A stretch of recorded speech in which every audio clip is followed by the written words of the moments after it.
Education meeting.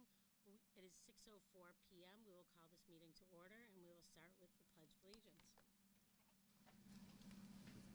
I pledge allegiance to the flag of the United States of America, and to the republic for which it stands, one nation, under God, indivisible, with liberty and justice for all. Right. We have a very special student presentation tonight. I'm so excited to see this room full of families, students who are probably really excited. Maybe some are nervous, but Mr. Campbell, should we turn it over to you? Thank you everyone for coming out today. This is awesome. This is like one of the best parts of our meetings.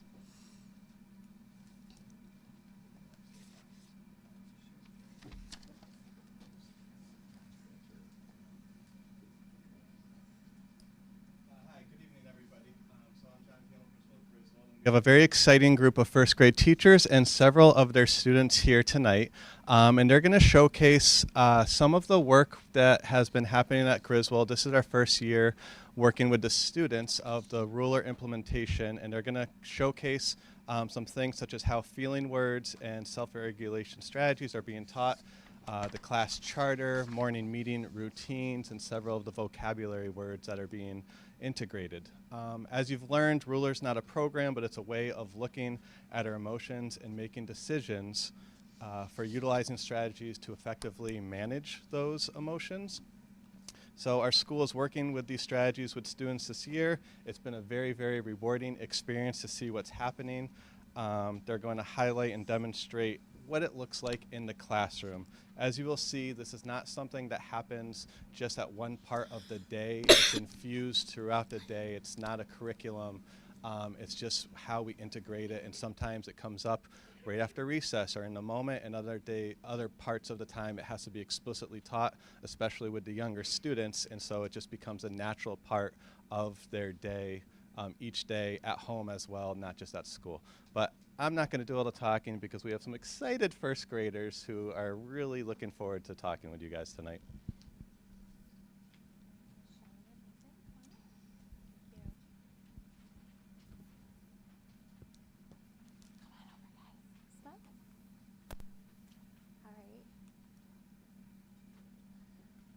Hi, my name is Megan Lorch, first grade teacher at Griswold School. This is Charlotte Schmidt and Nathan Travinsky. They're two of my fantastic first graders here to help us out tonight.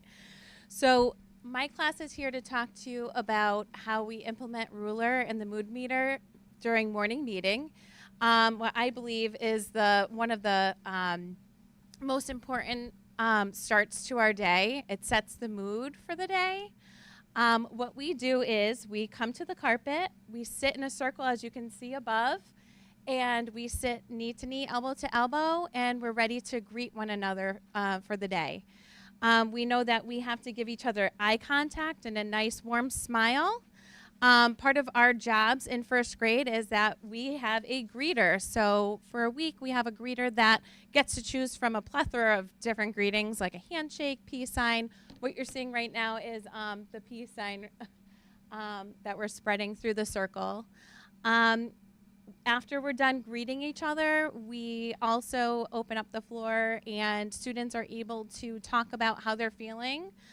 In the morning, some of us might have woken up on the wrong side of the bed, and we can talk about it and talk about how we're going to help fix our day using certain words and strategies from Ruler.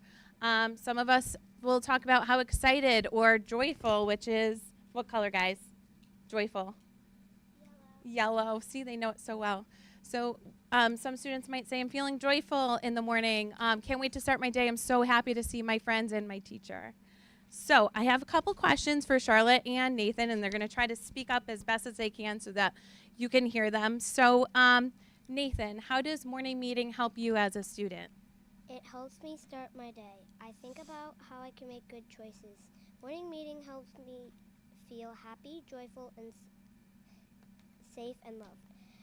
I love coming in and being together with my friends. Excellent. And Charlotte, I'm going to ask you the same question. How does morning meeting help you as a student? Morning meeting helps me with school. I feel comfortable and calm when I'm at morning meeting. I like to greet my friends with a peace sign. It helps me start the day. All right. So they're actually going to show you some of the greetings that we use during morning meeting. So we're going to start with Charlotte. What's one greeting that you can show everyone that you really like? Go ahead. And Nathan, what's another greeting that you like to use? And how about you, Charlotte? One more. Peace. Good morning, Nathan. Good morning, Charlotte. And last but not least, High five. Good morning, Charlotte. they practice this. We don't always get the right aim, right? Okay, so I'm going to have you both give me these, and I'm going to ask you an important question. Now, I know you might be feeling a lot of different feelings right now in front of all of these parents and board members. So we have different colors to choose from. Each color, we've been learning different feeling words that go along with these colors on our mood meter. So, Charlotte, how are you feeling right now this evening in front of everyone? And you can be honest. Remember, we talked about that. You can be honest. It's okay. How are you feeling? Go ahead and tell us what that means. And Blue. and what kind of feeling word can you use for blue? Scared. A little scared? Yeah, it looks kind of scary in front of everybody, right? And it's okay to be scared. But you're doing a fantastic job. Nathan, how are you feeling? I'm feeling in the green zone because I'm happy to be here with all of you. Anything else? I'm just a little nervous. A little nervous? That might be a little bit of the blue? Yeah. Or the red? Excellent. And that's our portion of how we implement Ruler in our morning meeting. Thank you so much. All right, guys, you can go ahead and take a seat. Good job. Just right there, yeah.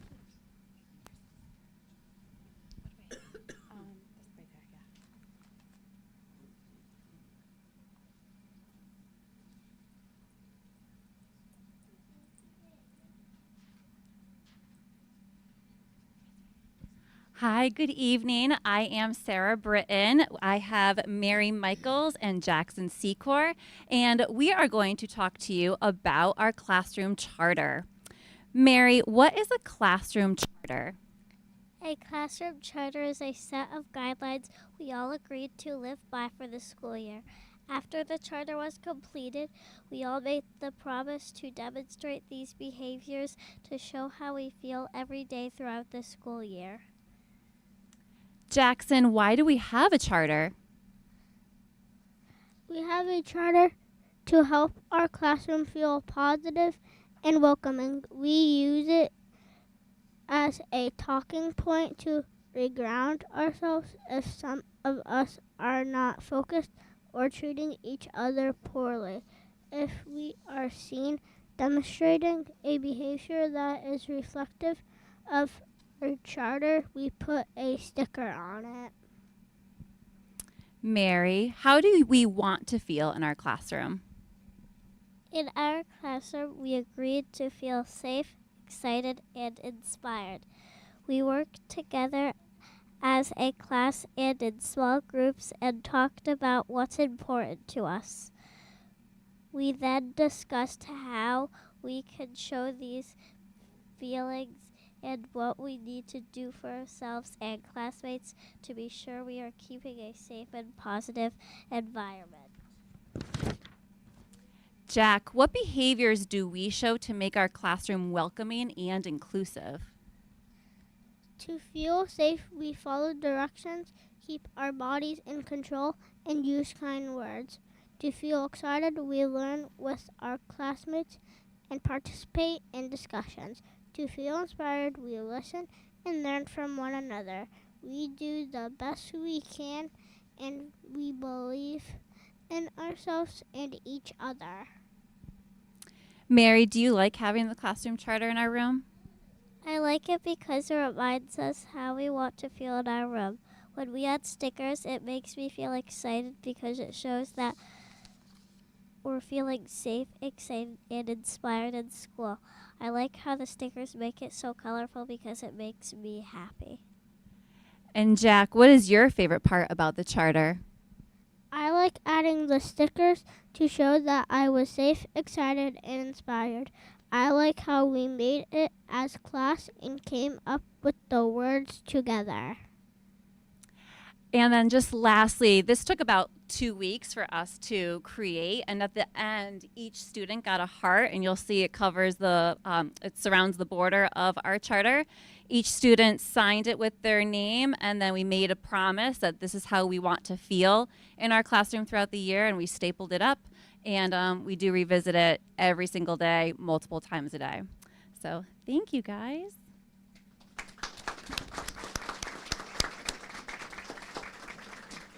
I don't know how to unfreeze it. I froze it by accident. I'm not sure how to unfreeze it. Do you know how to unfreeze it? Oh, I did. Okay. There you go. Sorry.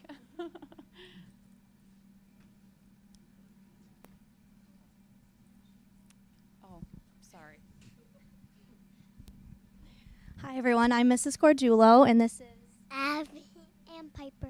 And after learning about and implementing our classroom charter and learning about the mood meter and teaching some new vocabulary words, we've kind of dived into self-regulation strategies and how we can get back to feeling in the green, because we know we learn best when we're feeling in the green zone.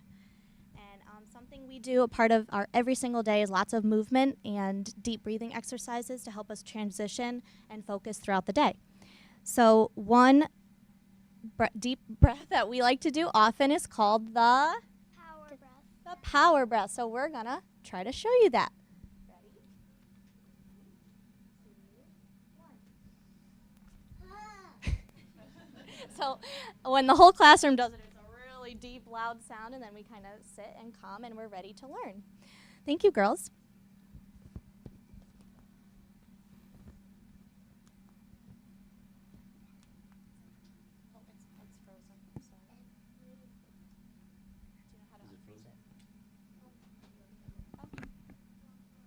Okay.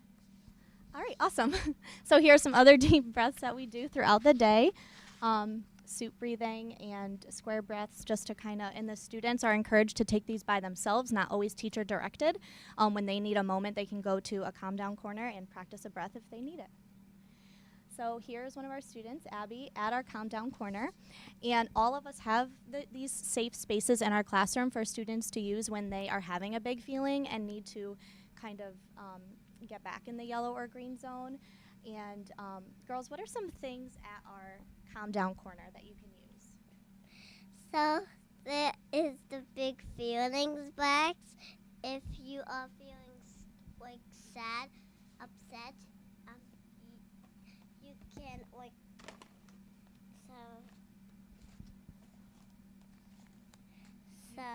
You could just tell us. you can get like one of these, and you can a sticky note, and you can write things down on it, and then you can clamp it up and then throw it in there. And sometimes that helps us get rid of our feeling when we can write it down and give it to the worry monster. And there are also fidgets there and visuals of strategies that students can use at our big feelings box. After attending the Ruler Conference last week, I learned a lot of different strategies that I brought back to my team to implement Ruler throughout the day. And one is being our best self. And as part of our classroom, we have a best self badge. And so students actually award themselves for being their best self. When they notice friends being their best selves throughout the day, they give it to each other.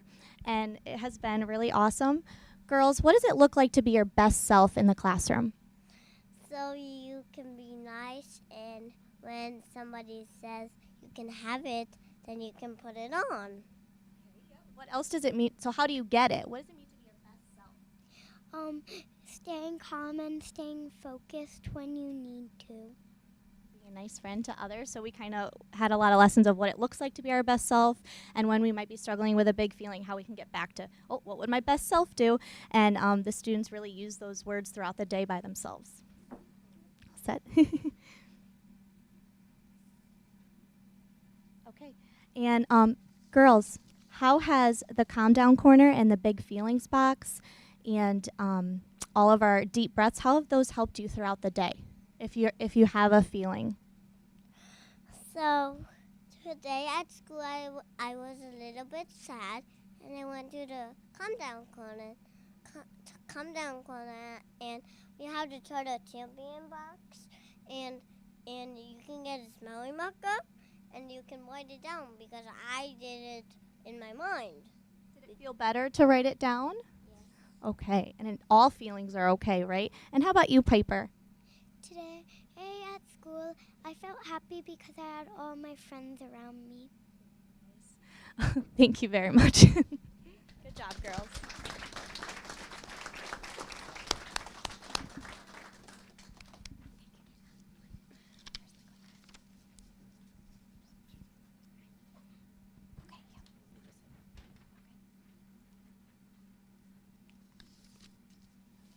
Hi everyone, I am Daniela Schnei, and this is Stella Sloan.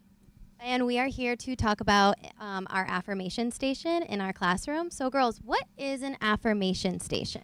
Affirmation statement is the meal in classroom we about ourselves. So it's a mirror in our classroom where we say positive things about ourselves. So what have we learned, Sloan? We learned that our words are what?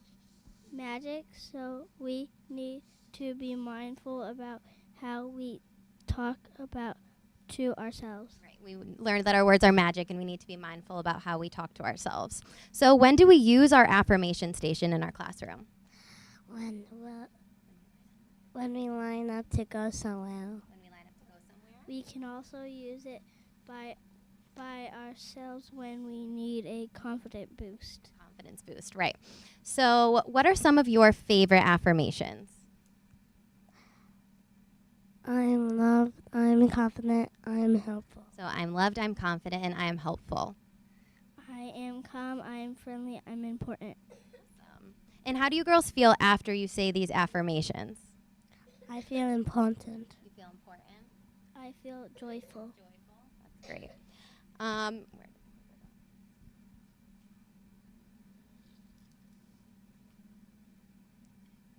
so we have a video that I'm going to try to, I don't know if I could play this from up here or you can play it from over there. Okay.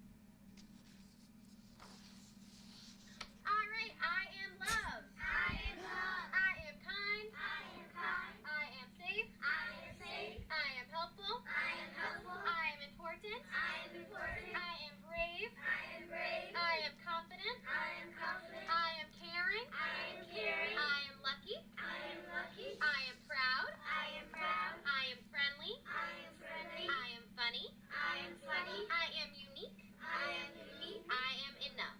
I am enough. Nice job, guys. So we usually do these affirmations when we line up before we go somewhere, and like the girl said, it makes us feel calm, proud, important, loved. So we thought that we would end our presentation today with an affirmations chant with all of you guys. So the girls are going to say some affirmations, and if you guys could repeat after them, that would be great. I am loved. I am kind. I am helpful. I'm successful. I am brave. I am enough. Thank you all so much.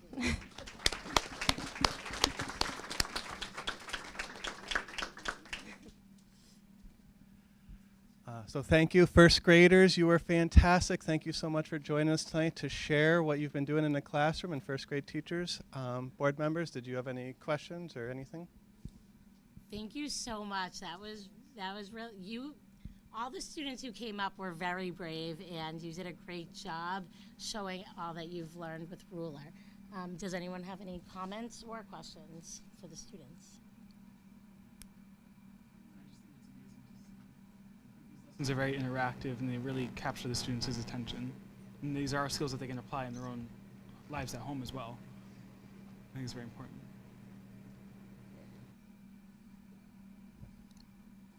All right. Well, we'll take a recess shortly. We just have one more One more agenda item, then we'll just take a recess so everyone can clear out and go. It's we're going to just shortly after this special recognition. As we know, it's daylight savings time, so everyone's a little off. So we have a special recognition this evening, a community work partner, Jeff Michaud. Correct. Yeah, I'm going to introduce.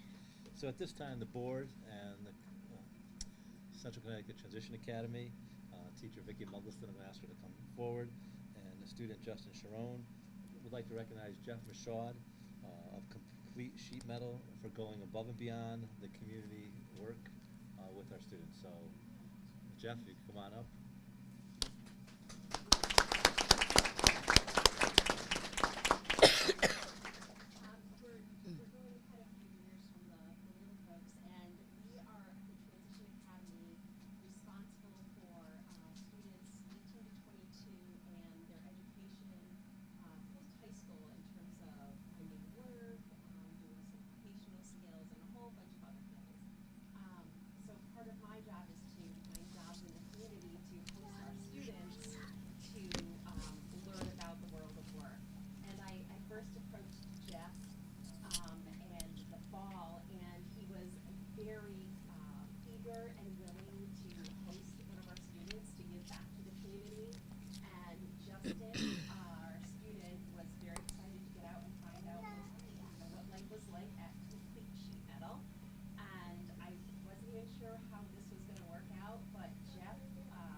What Jeff provides,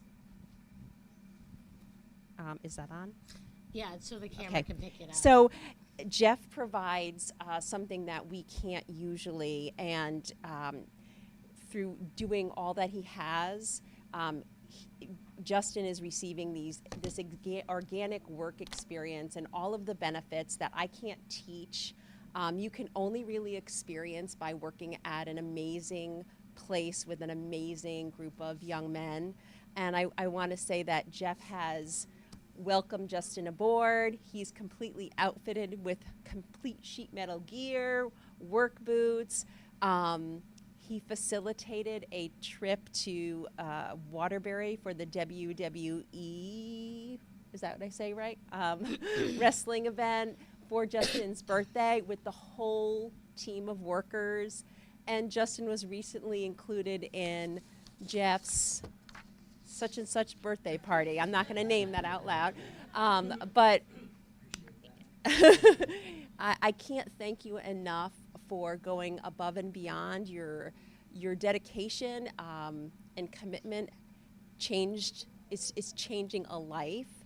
And we don't often get to see something so amazing in our field. So thank you for all that you do for our student, and from the bottom of our heart. And I was wondering if, Justin, if you would like to say thank you to anything in particular to Jeff, or just a general thank you. Thank you for like the work and all that. And a great team that you work with there. So thank you so much.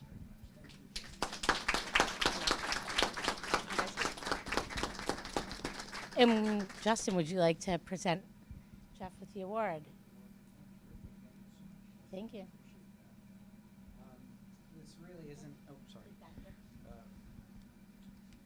This really isn't a recognition of myself. It's more a recognition of the Berlin Public School System. I'm a product of the Berlin Public School System, as is Justin, and every successful business needs an amazing team, and Justin is an integral part of that team, and he's worked tirelessly.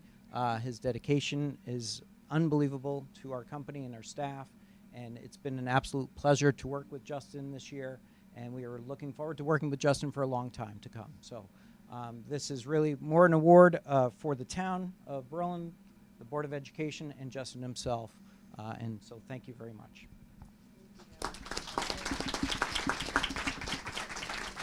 Thank you so much. I think it's so important when we're able to bring the community and the schools together, and it strengthens our community and really supports the students. So thank you. Right back on the table.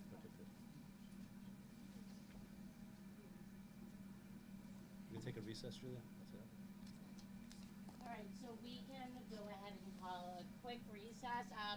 We have,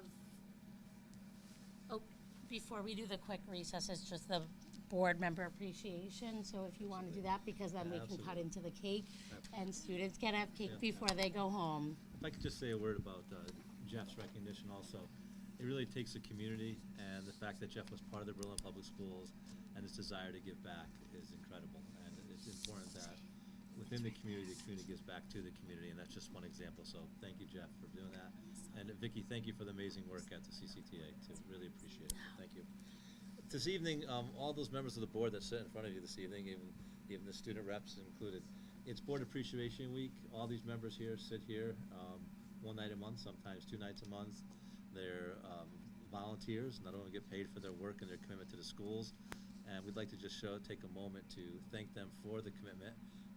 We have the only nonpartisan board in the state of Connecticut, and the work that they do behind the scenes, and sometimes not behind the scenes, to ensure that Berlin Public Schools is an exceptional school district should be thanked and repeatedly. So we want to thank each and every one of you for your time, your effort, and your talents. There's a small token of appreciation behind you, as well as a cake.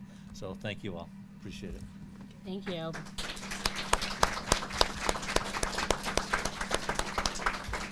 All right, so it's 6:31. We'll take a 10-minute recess. So help yourself to cookies, cake, and thank you for coming out today. You do not have to stay, but you can if you want.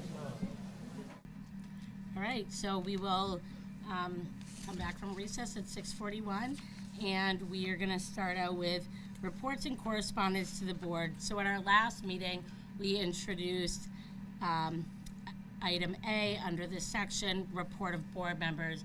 So if anyone has anything that they would like to report out about any professional development or any Berlin Public School functions that they've attended. I think we've all attended some, a lot of us. So I'll just open it up to you guys to share anything that, you would like during this time. I did the musical. Oh, okay. Like everybody did. It was so good. So good. I didn't know there was that much talent. Well, I mean, not that, that sounds bad. They was just incredible talent. Like, it was like being at a Broadway production. It was just freaking incredible. One of the best ones I think I've ever seen them do. Like, it was really, really good. Those kiddos blew my mind. Amazing. What, you want to share? Yeah, it was just very impressive. So much fun. I love musical theater, so I was like a kid in a candy store. And I was just so impressed with the kids, and I know what goes into a production, having been in shows when I was in high school, and this was just so many levels up. It was really, really great. So kudos to all those kids and to everybody that was involved. A lot of fun.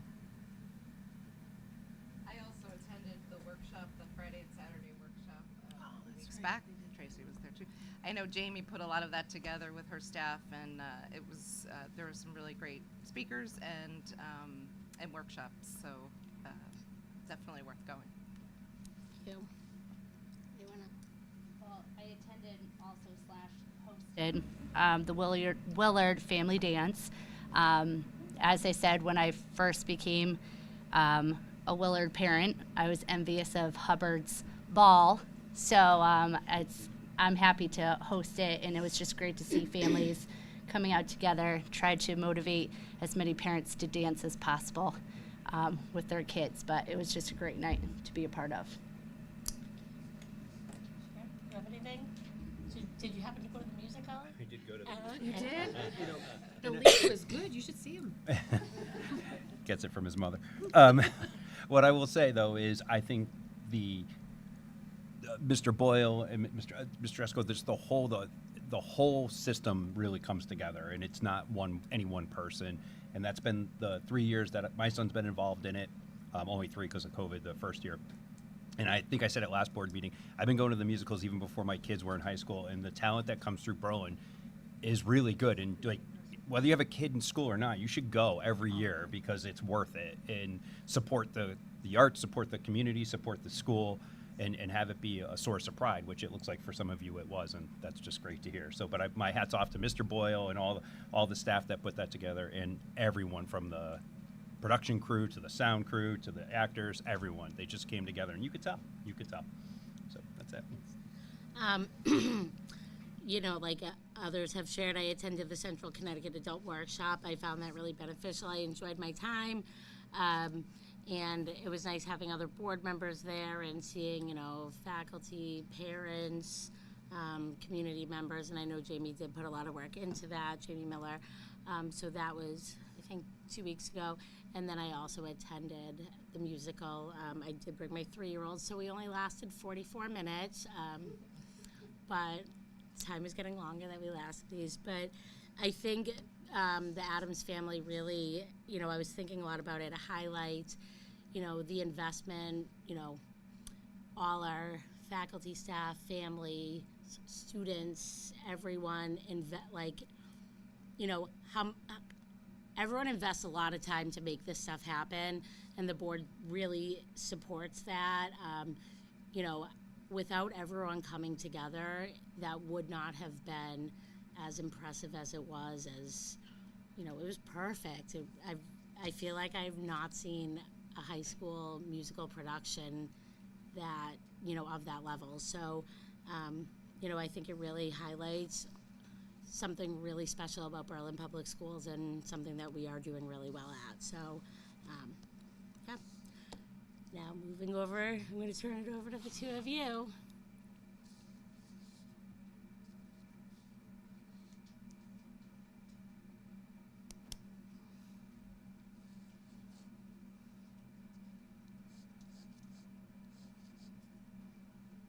On February 21st, BHS students part of the National Honor Society and the Upbeat program helped current 8th graders navigate BHS, learn more about the classes there are to offer, and give them a chance to learn more about what to expect this coming fall. And then on March 1st and 2nd, the annual Connecticut Adult Workshop took place in Cromwell, where members of the Upbeat Senior Board were able to present about the Upbeat program, as well as help to facilitate workshops pertaining to the issues that face today's youth. Not only were students able to peer into the adults' perspective relating to these issues, but they were also able to demonstrate the leadership skills developed by the program over the last 4 years. We just talked about this, but this past week, the BHS Performing Arts Department put on their comical rendition of The Addams Family. Besides it being an outstanding show, the musical aids in showcasing the diverse talents of all students at BHS.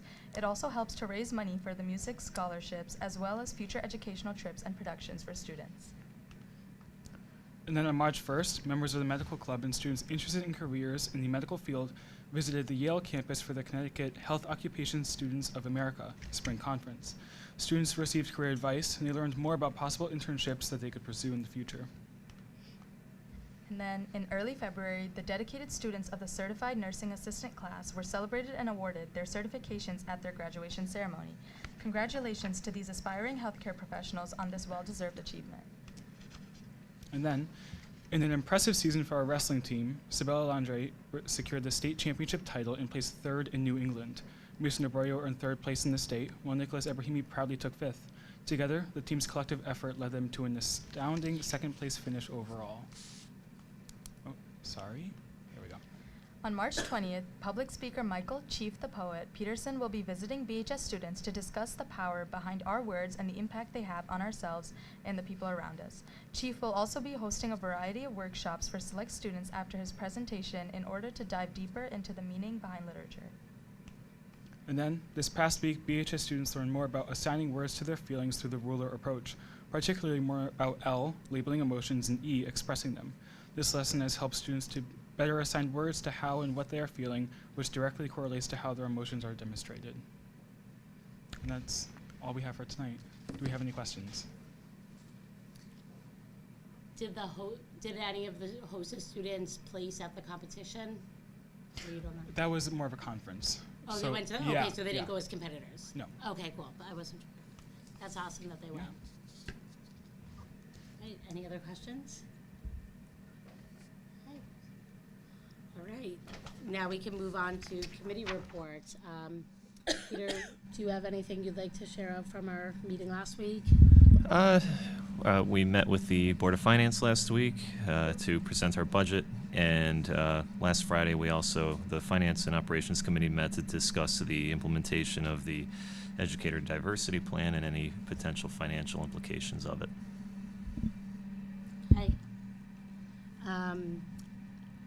Curriculum, who would like to share about that? Gina or Brian? So we met right before this meeting and discussed a next year's revised calendar as an addition to the 2025-2026 calendar to sort of look at some additional professional development half-days in an effort to make sure that the teachers here in Berlin have every opportunity to be the best versions of themselves, to quote the ruler from this morning or earlier. And then additionally, we looked at the plan for recruitment to embrace diversity and the opportunity for diverse applicants that I believe will be getting presented in a little while, so I shall not spoil that. Great. And Tracy, I know that you just attended the ad hoc, so I know we'll get to Yeah, that. we'll Is get there to anything that. you want to share about it? Just the same.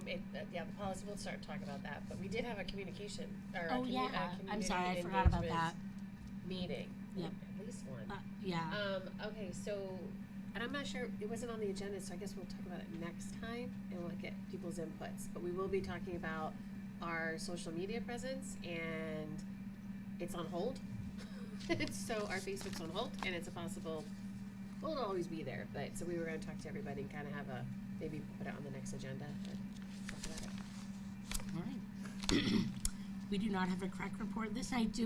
This evening, do we have correspondence to the board? Yes, I have one correspondence to the board this evening. Dear Board of Education and staff, thank you very much for the beautiful flower arrangement sent to me on behalf of my father's passing. The plant is beautiful and brightens the spirits of my family. It was so thoughtful. Think of us at this difficult time. Please know that I am sincerely grateful. Fondly, Maureen Mullins, paraprofessional at Willard. Thank you. And yesterday, the board members also received an email from a member of our community regarding an agenda item, and we don't read them here, but I just wanted to draw your attention in case you didn't see it. It's in your inbox, and it was sent through the listserv, the BOE members. All right. Anything else? Moving on to audience of citizens. Anyone like to approach the board? Just state your name and address, and you have 3 minutes during this time. We don't necessarily do a back and forth, but we. That's fine. So I'm Alexis Garino. We live at 31 Bernard Road, also known as Wednesday's Mother, if you saw the musical. And there's only one Garino that does good in front of a microphone, and it is not me. So I wrote some stuff out, and I will read it.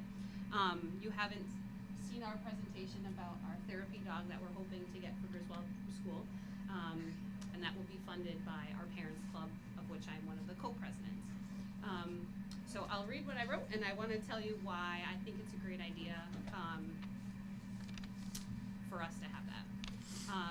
So I wanted to share that 2 out of the 3 of our kids have severe food allergies, dust allergies, cat and dog allergies, and are generally allergic to springtime. So they are fun to be around. We do allergy shots to combat some of these things, and we know that our schools do the best they can to keep our kids safe at lunch and in the classrooms, even when there are food things that they cannot have. I really trust our school nurse, and I love that she is aware, is proactive, and does a great job of taking care of our kiddos when they need to. As you can imagine, because of all of these things, we are not a dog family. We have one fish that is from the Berlin Fair that is still alive, and probably will never leave us. So given all of those things, you probably think that I would be sitting here saying that a dog is a terrible idea for our classrooms and our school, and I actually feel exactly the opposite. I think that the benefits of having a therapy dog in our school are greatly going to outweigh the risks, and I know that our school will also do their best to keep all of the kids safe and make it work.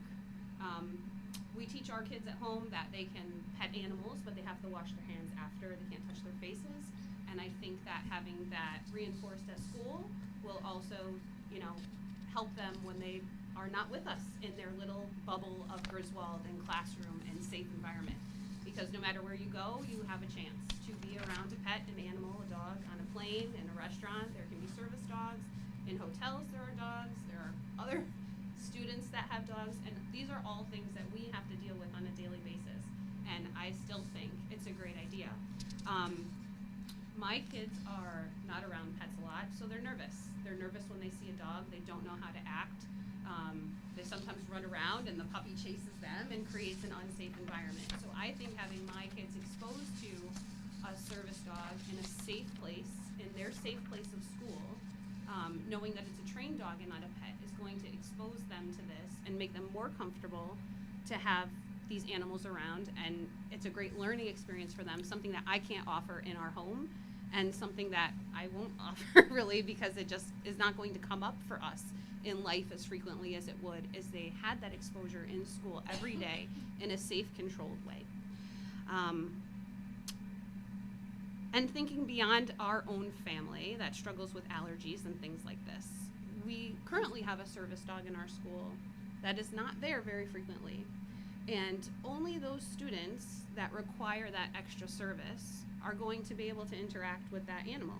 So you might have a classroom that loves dogs and is dying to see that service animal, but because they don't qualify for the extra services, they don't get that opportunity. So I think having a full-time therapy dog at our school would benefit all of them. The kids would get more of a chance to interact with them. And I know that our school will have those policies and procedures in place to make it a safe experience for all the kids that are able to participate. That's all. Thank you so much. Would anyone else like to approach the board? Okay. Moving on to our next agenda item, new business, the therapy dog presentation.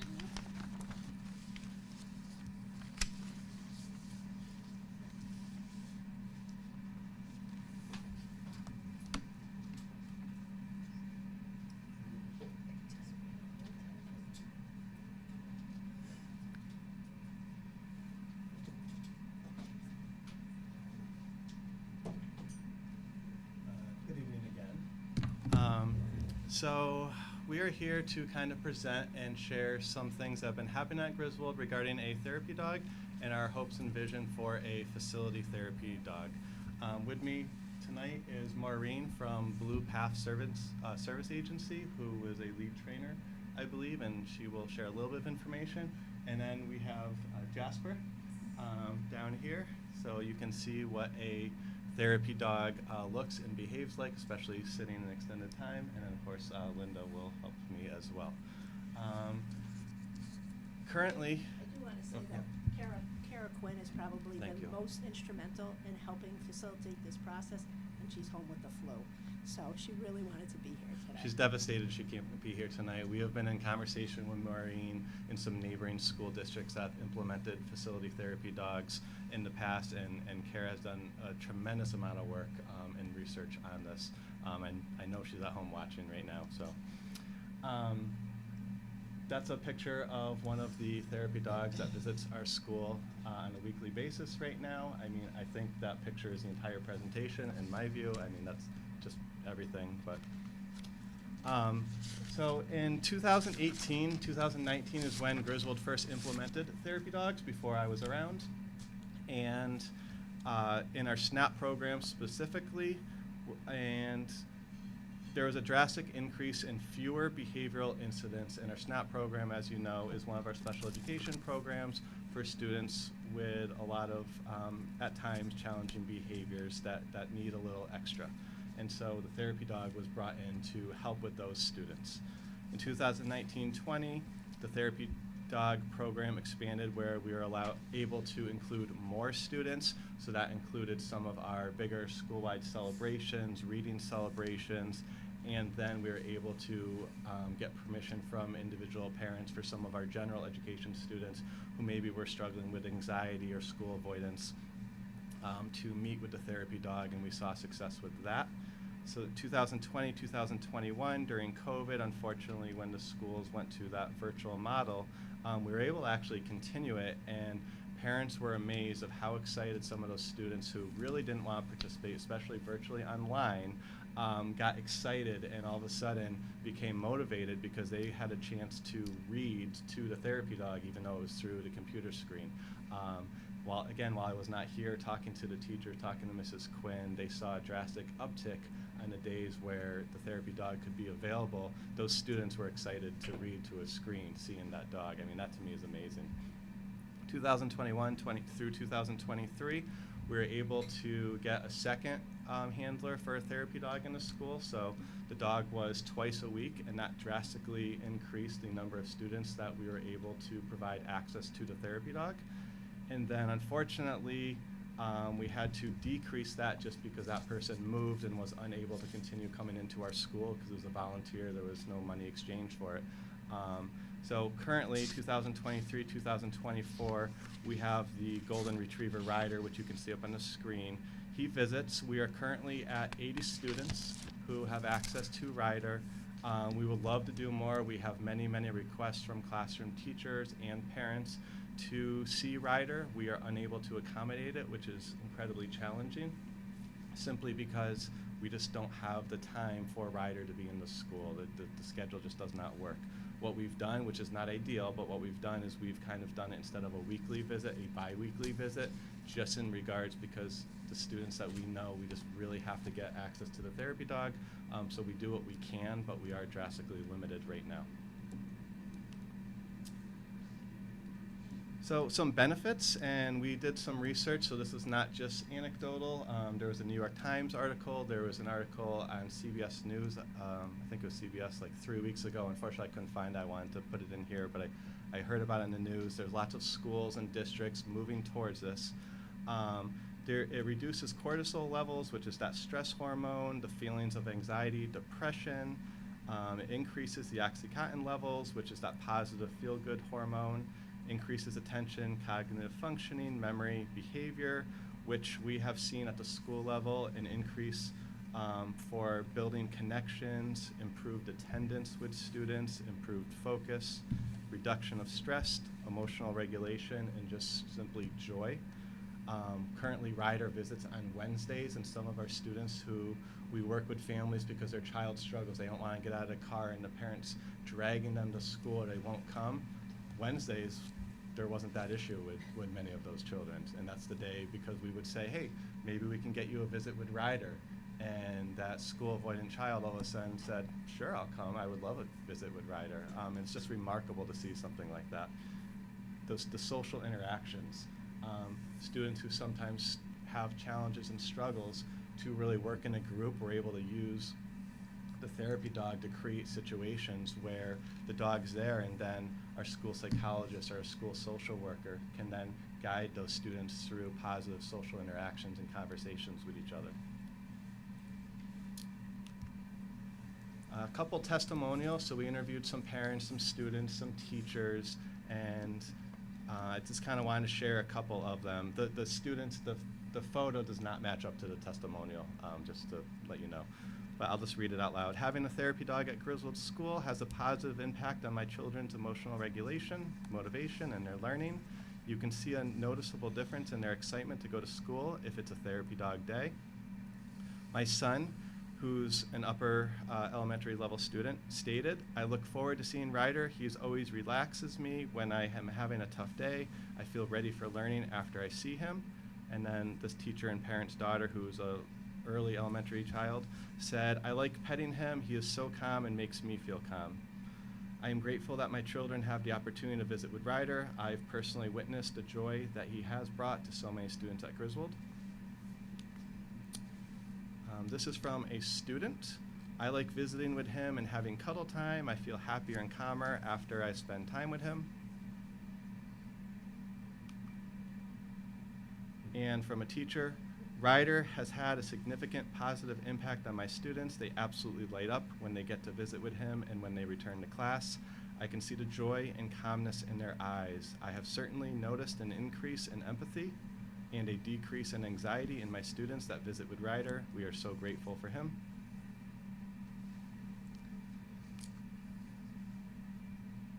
So kind of our vision and why we would like a facility therapy dog. So this dog would be at Griswold 5 days a week.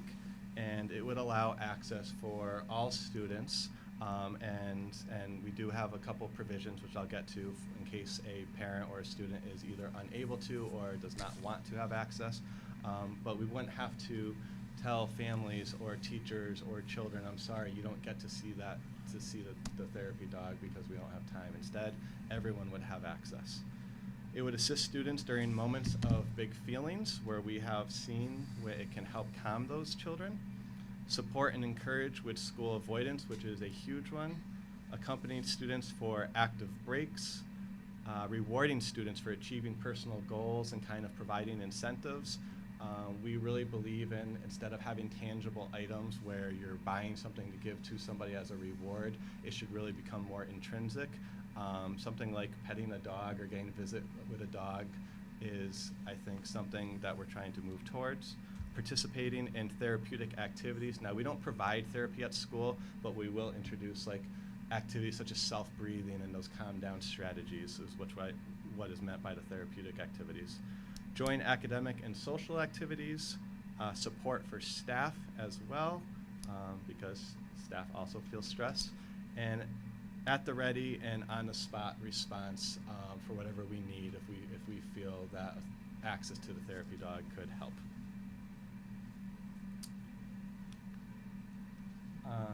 So I'll let Maureen speak a little bit, but she is the lead trainer at Blue Path Service Dogs, and that is a different terminology than what we are describing at Griswold, which is a therapy dog. They are very different. Maureen can kind of highlight the difference because there's a lot of training. This is not just someone's pet that would be in the school. It is a very rigorous process, which I will turn it over and you could share a few things about that. Absolutely. So the goal of Blue Path Service Dogs is to provide service dogs for children with autism. They are bred purposefully to be service dogs, so we know their temperament, their medical background. They then go through a puppy raising program. We have volunteers with a very strict structure to give them the socialization and all of the skills that they're going to need. At about a year and a half, they return to our facility where we begin the actual training for the service dogs. Somewhere in this journey, so even with all of this hard work, love, dedication, breeding background, it is extremely difficult work to become a service dog. And in that process, we then can look at the dogs and say, okay, the upper echelon is that you become a service dog. You're ADA public access, you work for one person. The next level down then is a therapy dog, which you must be invited in. It's still incredibly important work, difficult work, but you work for many, many people. And in that way, often the responsibilities of the job are less, and our dogs can be successful in that way rather than with a service dog. It could be as simple as a dog who on the stairs maybe needs a minute. They look at a set of stairs, they need to assess it, we call it balking, they need a second or two. That's not going to work for a family with a child with special needs. That's perfectly fine. In a school, we stop, dog looks at the stairs, and they continue. So we have dogs who we would like to be in service, but maybe do not have all of the requirements for that. We then will look at other opportunities for those dogs. Some of our dogs may go a different avenue. We have dogs who go for detection work because that is their personality. With the facility therapy dogs, the goal is we train our dogs in many school settings as part of their training, as well as facilities, residences with programs for children with special needs. And we can see really where these dogs excel. Some of these dogs truly excel in school and with children. So we take that group of dogs and then say, we think that they would truly benefit from working in a school. And this is where we would like to see them play. So then we have this other avenue and path for them to be the facility therapy dogs. The dogs that we use are, as you'll see in this photo, are mainly Labrador retrievers, some golden retrievers, and we also do sometimes a mix of the two. These are large breed dogs. These are very hairy dogs. But the beauty of these dogs is truly their temperament, in that they are very even-keeled. What they do is can bond to many, many people. which is why they're so highly successful as service dogs, and they're also extremely adaptable. So although Jasper, who has never been in his life to a Board of Education meeting, didn't matter, right? He walked in the building, he's like, I'm here, who wants to see me? Great, my greeting committee, let me meet you. He gets to meet everyone, but he knows, okay, we came in, I'm next to a chair, this is what I do, I settle myself, and I sit at a meeting. So there's that training that goes into it, which gives it a next level. When we're asking someone like Ryder to come into the school, that's at the behest of a volunteer who has generously trained their pet dog, passed all the certifications to be a therapy dog, but again, they're volunteering their time and have access to their dog. So with the facility therapy dog program, as was stated, we now have accessibility all day.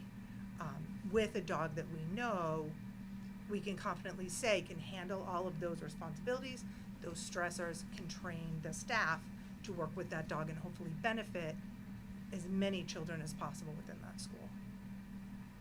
Thank you very much. And I would just add, so Maureen through Blue Path would train dedicated staff members, which would be handlers at the school, and you would be retraining whenever there's a need arises Absolutely. as well. Yep. So we didn't just kind of pull this out of thin air. We talked to some districts, nearby districts in Connecticut that have already implemented facility therapy dogs. My own children actually are at one of the schools, and so I've gotten to see the benefits from the parent side. I know Mrs. Holian has met with the directors over there to learn more about it with Mrs. Quinn, and they spent a lot of time talking about it. And so we went through, and there are ongoing conversations, but there are a lot of considerations for what it would look like specifically at Griswold that we want to kind of highlight.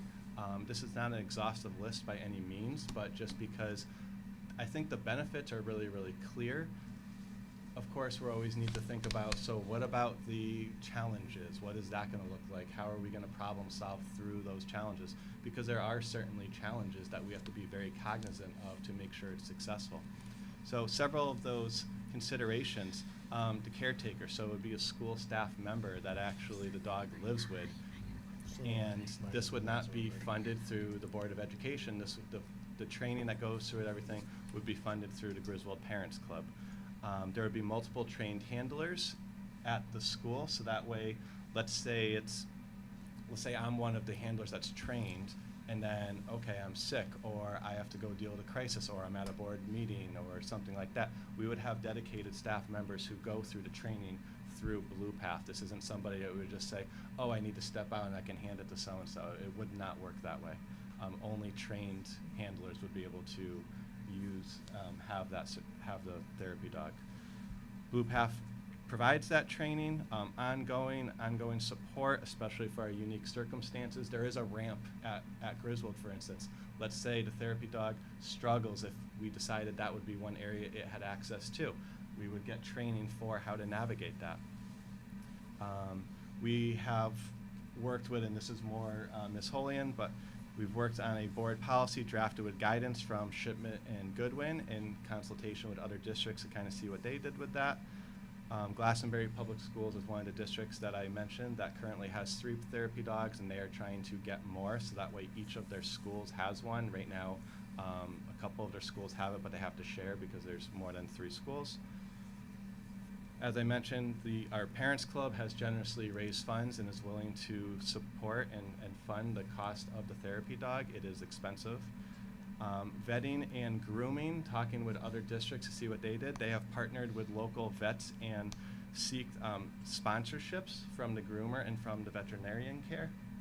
So we do have a backup plan in case we cannot find sponsorship, but that's how we would look to do that, so that way we can make sure all of that is taken into regular accountants and proper hygiene and making sure it's kept up with the veterinarian care. Other things, and this is a big one, safeguarding students with allergies, because yes, there are students that have allergies. So I've had ongoing consultation and discussion with our school nurse, who is amazing. This is not new. The dog has been in the school since 2018, so we have been regularly having these conversations. For students that have high sensitivities or allergies, we would be meeting with those families and outlining exactly what it looks like so they can feel comfortable that their school has equal access at school as every other child does to what they're entitled to. And then in terms of the therapy dog, we would work on ways where it would not impede on their access, but we would also make sure they're safeguarded. For instance, maybe if that child in that classroom, the dog would not be visiting that classroom once at all that year, the rest of the students would still have access because we would have designated spaces and times where those students could come to a different location, so that way we wouldn't have to worry about that child getting in contact with the dog. We've implemented and will continue to refine hand washing and cleaning procedures, especially with our custodians, cleaning of areas that the dog would have access to and dedicated spaces such as the library, the cafeteria, the gym. The dog would not be in those spaces because that's where all students go, so we would have to have dedicated areas just like we do now with our therapy dog that visits. And then of course, opt-out options for students or families. Maybe they're afraid of dogs or they just don't like the idea, similar to what we do with the pictures now. Oh, I apologize. Thank you, Brian. I'll just leave that up in a second, but those are the things that I was just kind of mentioning.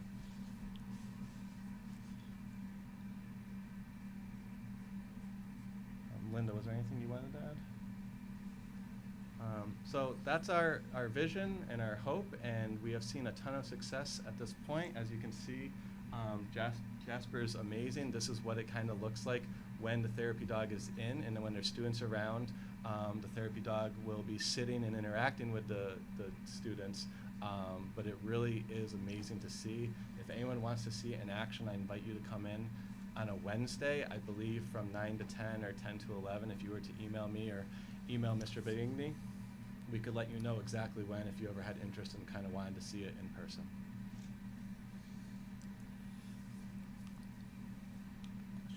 I wish my dogs were that calm. Any questions or comments from anyone? I know we're just all taking it in, so it's okay if you don't today, but if you do, go ahead and, any questions or comments? Yeah, I just have a few. I was kind of looking over this beforehand and had some questions which were partially answered here, but then just have a few more.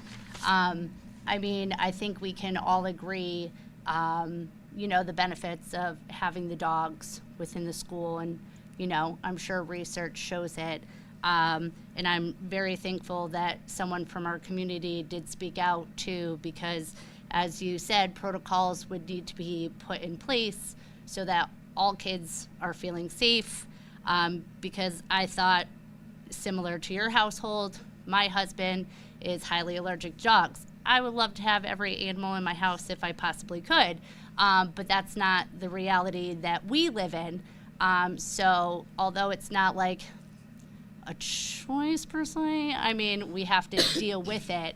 I just kind of look at it as that's a choice that we have to make within our home. And I know that there are certain places in which we all know, even with my son with a peanut allergy, I know when I go out X places, there's a possible of exposure, and same thing, you know, I train my son in order to do so. But I also just look at a safety perspective as well, and, you know, whether it's something as hives or not being able to breathe, and it could be from direct contact or it could be from a secondhand contact. There's some key words that were brought into, you know, the purpose of the therapy dog. And the first thing that came to mind was ruler. And ruler is being implemented in the school to help with relaxing, calming, you know, happier breathing. And it's doing so without potentially bringing another risk that could potentially harm a student. And ultimately, we want all students to be safe. We want all students to be happy too. We would love to give it all to all of them. So I think that's not even a question. I think that's just kind of how I'm processing things at the moment. But my question, you know, you did say that the cost would be covered by the Griswold Parent Club. I'm curious to know what that cost is. It's around $10,000. A year or in general? Total. So every year, the Griswold No, it's just a one-time fee. one-time fee for an extended.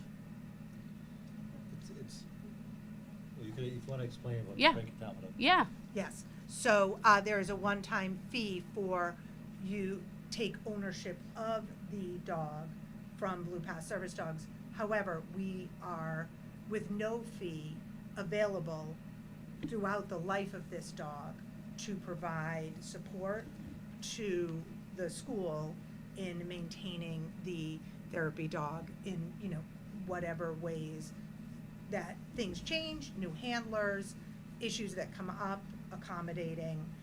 We will be there to support them. That is not, there's never a charge for Blue Path to come and support the program.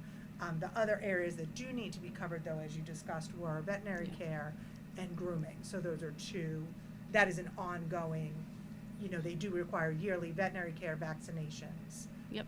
Okay. And that is that not. makes sense. Yeah. and Yeah. that's Thank you for covered. that clarification. I guess the question I have, I know I stepped out just momentarily. What are the next steps going to be for the board for action? We have to approve adopt the policy, correct? So at this point, the research that we've done, you can see all that John shared with you this evening, and then we've also talked to Shipman and Goodwin, unlike some of the other districts, prior to bringing the dogs in. So what we're looking for here is that we present it to you this evening, and we'd come back at a later board meeting and ask you to vote on your approval of this. We also would bring the outline policy from Shipman, should you do this, allow dog therapy dogs at a Griswold therapy dog. I think to the board members, I think after this meeting, after tonight, start thinking about the questions you may have, you guys as well, even though you don't vote on it. I think that, I'm a dog lover. I have 2 dogs. I love my dogs. They're the best. And I love being around dogs. I know that we did receive an email from a parent expressing concern. However, prior to having dogs, I was extremely allergic as a child. Like, I couldn't even be around them whatsoever. My parents refused to let me get allergy shots. It wasn't until I was 19 and made my own choice to get them, and now I can be around them, and that was my parents' choice. And so with that being said, not to, overshare things, I just understand the other end of it, of being so allergic. It would ruin 2-3 days. Like, I couldn't be near any animals. And I think we just need to, before we take action and vote, we just need to make sure we are considering all of the stakeholders. And I don't know how we want to do that, but we just need to make sure we are being very mindful and intentional about it, because we just, I love dogs. If I were to Griswold and we had it, I would want the dog in my room all day long, every day. But just before we take action, I just want you guys to really think about any questions you may have or things that you want to raise, because I just want to make sure we are taking the right steps. And does anyone else have any questions or comments? So just as you have navigated talking with other school systems, what are some of the challenges that they've had and how they dealt with those? One thing I'd like to add, so one of my neighbors who attends my daughter's school has significant allergies to dogs, and so I've been kind of talking with them as a family to hear what they've done with the schools. They ended up with a 504 plan just to really clearly outline, because it was, in that case, life-threatening for that child, but it's still in the schools.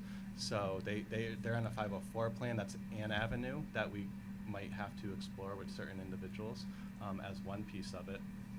And then some of the other things, but I know you've worked with other districts that you've, I don't know if there's anything you want to share. Yeah, no, I think that was obviously making sure you're accommodating. Right. This is also, I will say, from my standpoint, more experience with placing autism service dogs who are working with a child in a school, facing those same issues. So I think it's making sure that we're accommodating all students, and like you said, there are safe spaces that you're saying these are designated zones, I think have been very useful, understanding setting up a schedule so that, for example, not fear, real phobia, those students who it's kind of that next level, having the schedule so we know where the dog is moving within the building, the children know, the teachers know, people can navigate the building safely, so having those established routines can really alleviate some of those other stressors that some students may feel, and having students just be able to express freely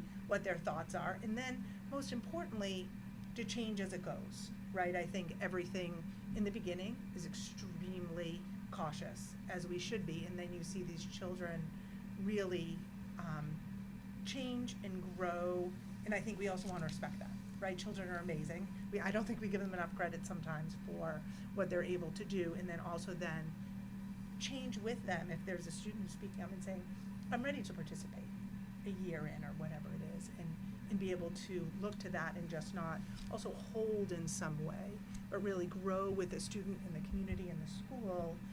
As you navigate it, it will change over the years as you figure out together what works best for your own school.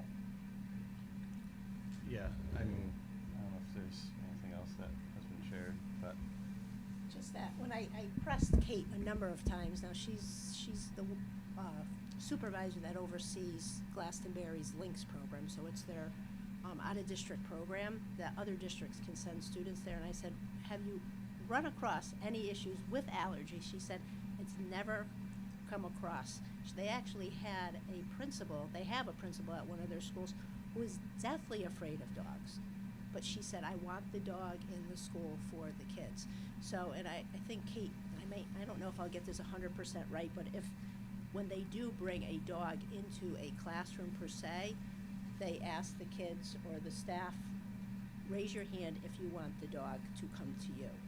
So it's all planned out of how you introduce the dogs. And Julie, too, I forgot to, I grew up deathly allergic to cats. When I was 7 years old, all the way up into my 20s. I mean, even if you had cat dander on you right now, I would swell up, my eyes would run, and I just started cat sitting for people and allergy shots, and now I have cats of my own. But there are, I know how it feels too to have those allergies, because it's just nonstop with the allergy symptoms. yeah, I mean, I think there's no denying it. The allergies is probably the biggest concern. Having talked with different people, having had a therapy dog in our school since 2018 right now, and seeing that we have the ability to keep it in specific locations.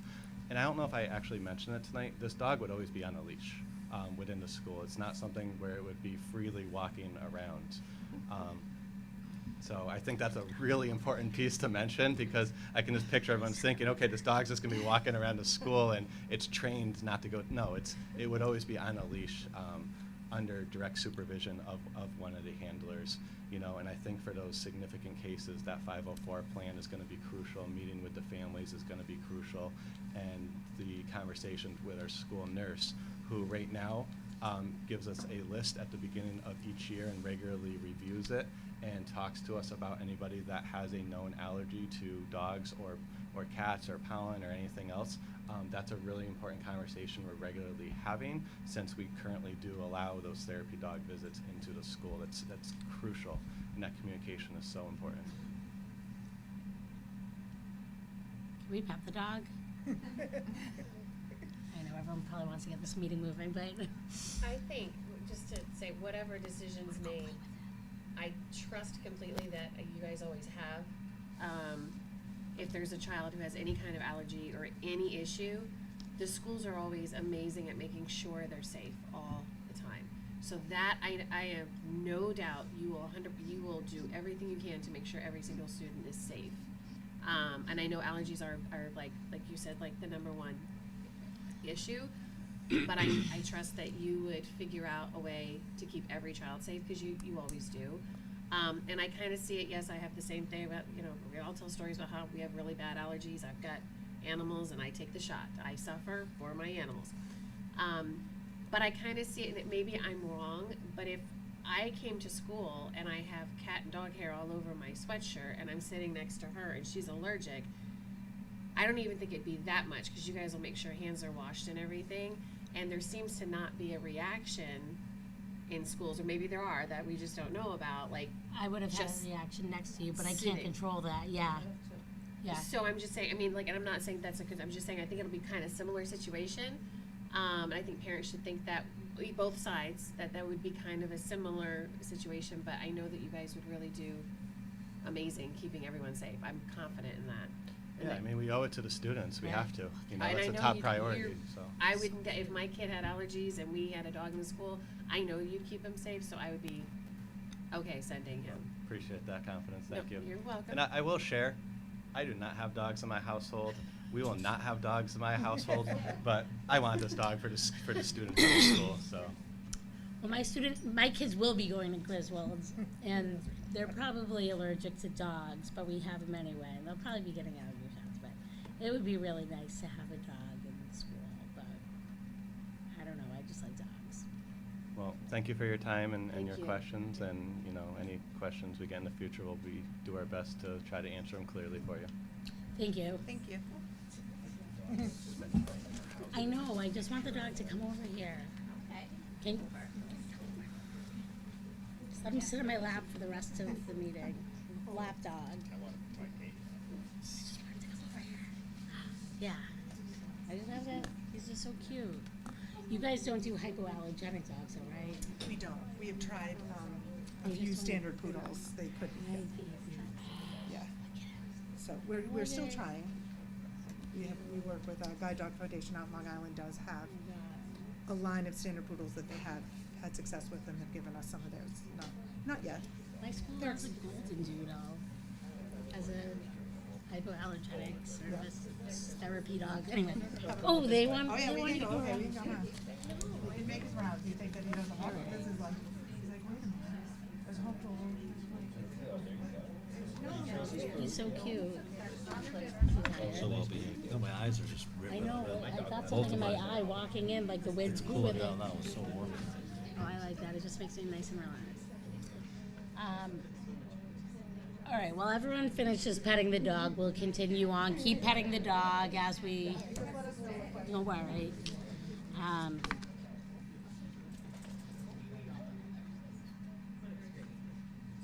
So. The budget, there's not much to say about.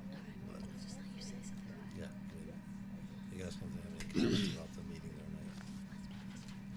right? All right, so we're gonna move on. You guys can keep petting the dog. Don't worry. Don't rush for us. I was the one who instigated it.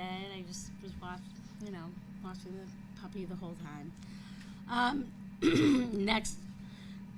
Next agenda item under new business is the adopted 2024-2025 Board of Education budget update. We had our meeting with the Board of Finance. The town council attended last week. Thank you everyone who attended. Thank you administrators and everyone who helped prepare for that. Do you have anything you'd like to share on the update? No, I do not. I just, that we're at the hold of 6.39. I thank the board for attending the meeting with the Board of Finance and the Town Council. I'm not sure what people think about the discussion, but I did appreciate the listing of all the positive aspects of the school district and all where achievement is right now to start the meeting. So thank you, Julia. Yep. All right, thank you. Anyone else have anything to say? Just a question for the meeting that I know that's being added, which is. Oh, yeah, great. Yeah, I just wanted to clarify, is that us hosting it or are we attending? No. Okay. I just, it was something that has been kind of talked about, and we've never really established it. I think coming out of last budget season, and there was just a lot of chatter around town, and people had questions for the board, and I think it's just creating another opportunity for us as a board to just come to the table, host a town hall style meeting where people can come up, ask questions. We can do our best to provide answers. It's right before the referendum. So if it's April 29th, correct? Yes. So if people have, there's a last minute questions, there's those misconceptions that they want addressed, we are now available to sit there and address them. I think it's just, in a public-facing manner, just being available to the public and to, you know, provide any answers that, to people's questions. No, I think that's great. I just wanted to clarify. Yeah. Glad you did. Thank you. All right. Anything else?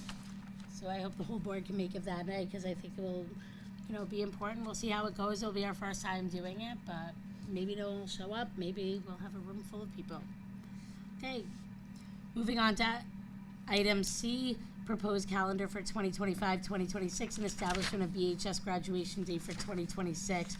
This was posted in Schoology, and I'll turn it over to the superintendent to share a little bit about this. Yes, this was proposed in Schoology. It also, I know, went through the curriculum council meeting. The 2025-6 calendar, I'm not sure where the proposal went from the subcommittee, but there was the additional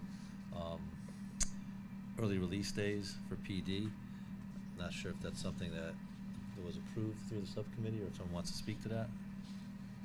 Because I was in the ad hoc, so I don't know if You're talking about which year? the first thing we're talking about is 25-26, because we need to approve that calendar. Yep. But within that calendar, there were some additional early release days, and those were discussed at the subcommittee meeting. I was at an ad hoc meeting, so I wasn't there, because it happened right before. I can't speak to that, so I can ask Lori to come forward, or if one of the board members want to share. Yeah, those dates were discussed with the Okay. committee. Were they We had no approved? concerns. No concerns. How many were added? 2, correct me if I'm wrong, 2 for next year. Yeah, but we're not on that yet. Yeah. The additional 3, how many will it bring to total? So for next year, they're adding 2, how many will? Next year is 2, I'm aware of that. But So for the whole year, how many? But before we do that, right now, we're just talking about we're talking about the 25-26 establishment, that's C, and then the revisions are D, so Right, yeah, we so we're talk on about C, C, yeah. right. So right now, we're talking about the 25-26. In that calendar, there were 5 additional early release days that were added to the calendar. That's for not next year, the year after. How many total? Total of 5. Okay. So. Right, but we added 2 for next year, correct? And 3 more for a 5 total. Yeah, but there were more. Right, but. I'm sorry, I thought Right, you no. She was. How many total days, how are we adding? We're adding 5 days. Right, how many total on the 25-26 calendar? 10? 10. And that's including, like, but Everything- but I'm saying the half days, is that also including the report card, early release? The conferences, no. No. So how many, so, I guess what you're asking, how many half days total, short and early release days? Yes. Okay, I got to count that. because I think that's a concern. I know when, you know, however, 16 total. So I know however many years ago when we went back and removed a number of them, it was because parents were having concerns. Teachers were saying they wanted more instructional time with students. I know we calculated in the committee, because I was on the committee at that time, how many instructional hours were not, you know, being had for the teacher PD. So I think we were getting the sources from multiple areas to make that decision. I think that's going to be important in, you know, our decision tonight with the however many days. I think, I just want to be clear, though, not next year. I know. The year after, there's Yes. 5 new days that haven't been there. So if you look at the release time, you're talking roughly 2 hours a day, earlier release. So a total of 10 hours being gained total, and that's not next year, that's the 25-26. And next year, you're looking at a total of about 4 hours, because it's only 2 days. That's the next item. Right, yeah, we're on 25-26, so I think looking out to 25-26, how many days total we have? And that's, there's 16 total on there. 5 of them, not 5, 3 would be new compared to the year before. If you agree, probably should put the other item first. If you agree with 2 for next year, then there'll be 3 more. So there'll be 5 total. So is Not that 5 about more. a half day every other week? No, it's not that many. If it's 16 total No. throughout the year, No, it would be like almost 1 to 2 a month. no, it's roughly 2 a month, but it's. Right, so that's almost every other week, correct? No, if you look at 25, there's 2 in September, 1 in October. But see, it's hard to count because the PD days, I'd have to go through it. Well, because of give it the way PD it days does. and then the report card days. I'm just thinking from a parent perspective, and then childcare, and then going from not having it to then having it.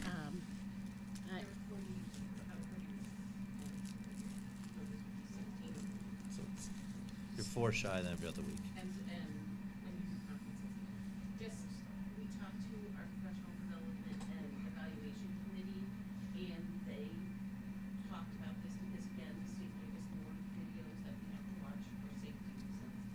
So we have to include that. We also had the additional training that we have to do. We had to do, on human trafficking, so we had those pieces that we had to add this year that got added, that were new. We talked about it at our professional, our parent advisory council, and we put it out there. One of the people that were there seemed okay with it, but they also said they understand that looking at daycare in the afternoons could be difficult, and we talked about how in the past we worked with BUY so that they could just buy one afternoon of Extended care.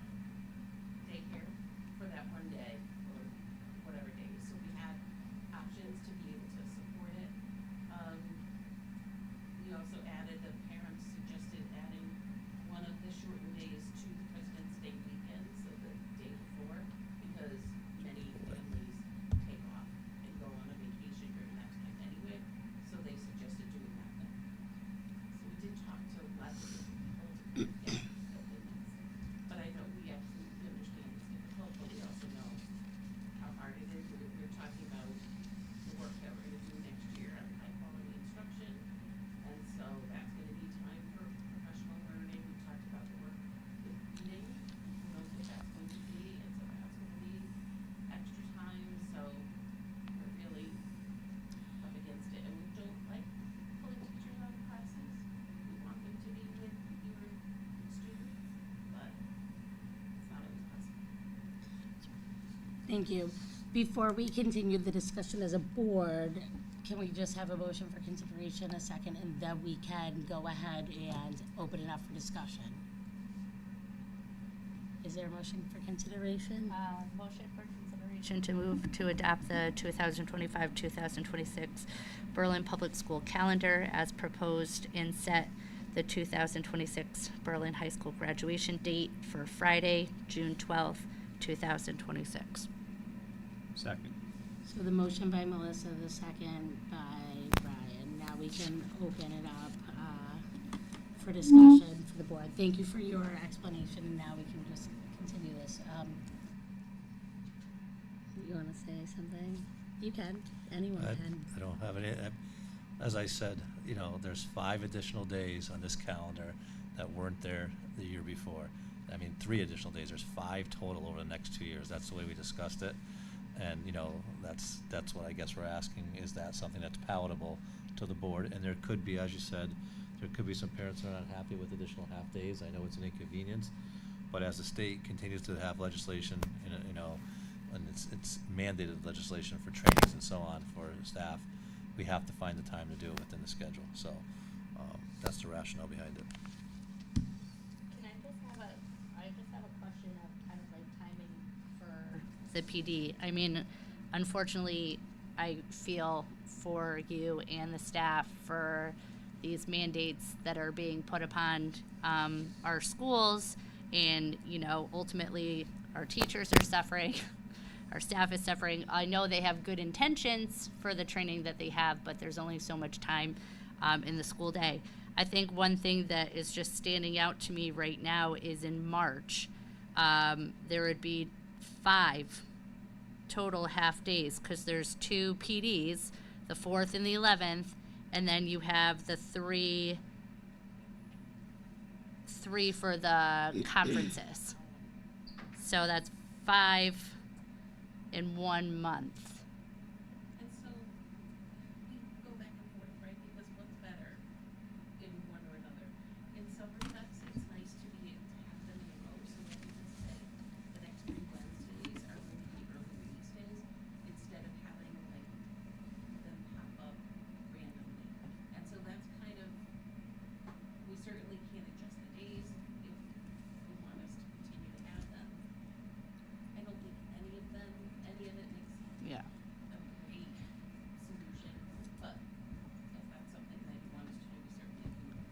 mean, I just think with a, like you said, with a consistency thing, and obviously to keep parents informed, you know, if it was like the first Wednesday of every month, so, I mean, they can plan accordingly. I mean, it's just, it's a big ask. Yeah. Many districts do either every other or it's Yeah. every half day Wednesday, so that consistency is there. I think right now, like, in a time where everyone is complaining about the cost of, you know, living increases, inflation, grocery store, and then putting this back on parents as an additional cost. I know it's a year and a half out. You know, we went from having a lot less because we were responding to what we were hearing from the schools, you know, teachers and even students, you know, our student board reps, and then as well as families, to then now when things have, you know, gone up astronomically, now increasing it significantly a year and a half out, I think it just can cause some unrest. Like, people are struggling to pay for things that they didn't struggle to pay for previously, and then now they're gonna have to have this expense in 16 times a year, and that might mean maybe they have to give something else up to pay for after-school care. I'm just thinking of it because I was on the board that last time, but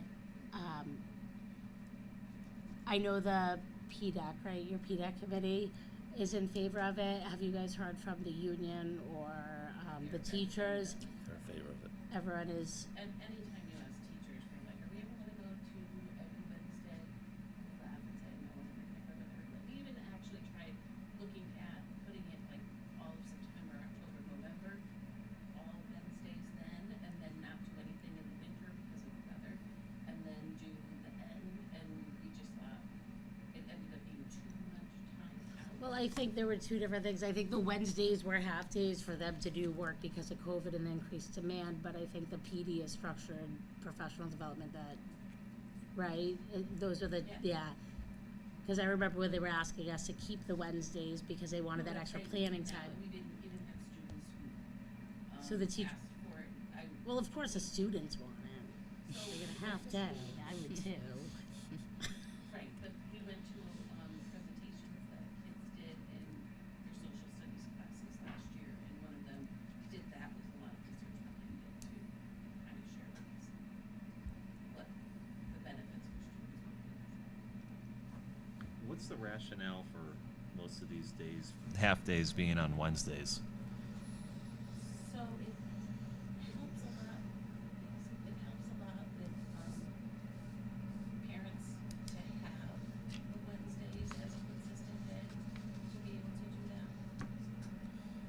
that. So there wouldn't be any detriment if another day of the week was utilized as long as it was a consistent day. Okay. Monday or Friday.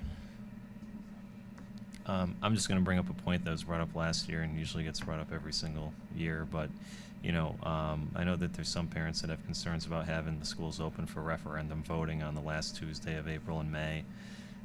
What is the feasibility of, given the fact that we have all of these professional development days and opportunities, to shift some of that to 2 of those days respectively, or even on a half-day basis? I could speak to it first again. I think the issue with moving the full days to April is that they're so late in the year. So the PD would have to be really almost get ready for the next year. But it's a great idea to be able to do that because it would give us those days off. It's just not that advantageous at that time. Like you can see even the half days, and one of the half days here, the PD is for their summative, to get ready for their summative evaluation. So we don't even have much PD, you know, after March. Because we have talked about that idea before. The thing is that would also require us to switch to 180 student days instead of the 181. Otherwise, we're then extending teacher contracts, which also impacts pay, et cetera, et cetera. So. No, he's pushing the dates, Cara, just moving the dates, moving our current PD. Oh, you mean change? Yeah, take one of the days, like take a November date and move it down to the end of the year, to April. Or you could end, keep the same and end later. Right. Do you guys have anything else? But the other thing, like with that You also end up with primaries that are scheduled. Then you have a second referendum that could possibly happen. So that becomes tricky as well. I think we totally get all of everything that everyone's saying. We're just advocating for what we know teachers need. So obviously whatever you decide is what you decide, but we just feel it's important to be able to just share with you what's needed for the staff. Is there, I honestly, I have no idea the answer to it, because looking at the dates, before we took the half days for after COVID, you know, to give the teachers time to catch up with Zoom and stuff like that, we went through a year, how many years ago was it? And we had like no school all of February, March. Remember all the half days because of because of emergency dismissal for the snow, late going in for the snow, plus all the half days, plus the parent conferences. That's why we changed it. Yeah, that's why we had changed it. Is there a way, so if the teachers need this, and I'm not at all saying that they don't, because I'm seeing, because I was looking, trying to figure out the count, it just seems like February and March are so loaded with the parent conferences. Now we have half days, plus there's like that vacation. It seems like a ton. Is there a way to offset and put it in November, like a month, maybe not, but I'm concerned of snow. Like we just don't know what's gonna happen, and we could have a horrible winter, and then the parents are really stuck. Yeah, we've had those conversations Okay, too. okay, that's And fine. I'm sure you have. No, but it's good to bring up. So when we looked at this, we added the February afternoon day because parents said that that's probably a smart day because people are not there. Okay, yeah. And then we added the March days, hoping that that would be late enough. So it's a balance of front-loading professional learning and then being able to follow up with consistency throughout the year. We don't really have a lot toward the middle end of the year, and so we were hoping that would give us the opportunity to be able to do that. Okay, that's. But again, everything's on the table. Trying to avoid those prime winter months. And then we run into an issue when we get toward May with all of our state testing. Okay. And we need a consistent schedule for that because that takes a solid few weeks for us. So we didn't want to go too late. Got it. Thank you.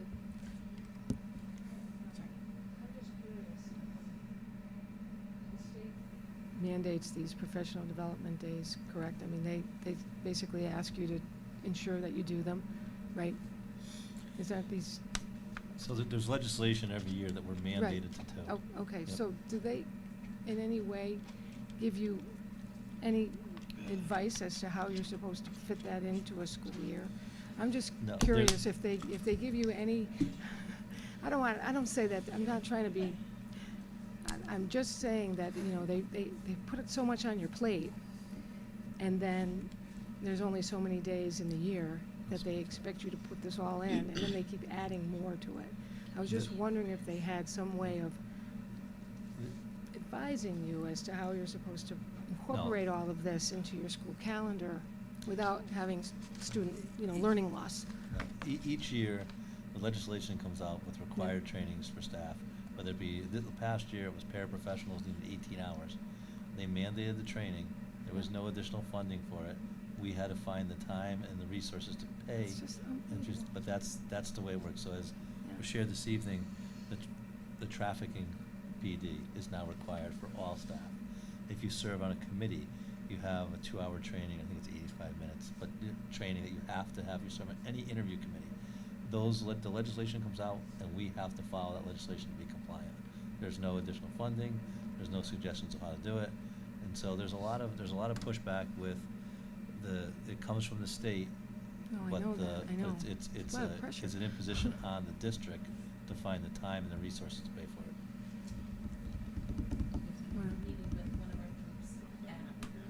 That come from all different districts. And we had this conversation the other day about how we fit in all of these mandated trainings with everything that we know is what we want to do related to instruction. Everyone's struggling with it. When does this calendar have to be approved by? The calendar we should approve by the next meeting. I just want the board to really just make sure you think, like, I'm proposing that we table this until our next meeting, because here's the thing.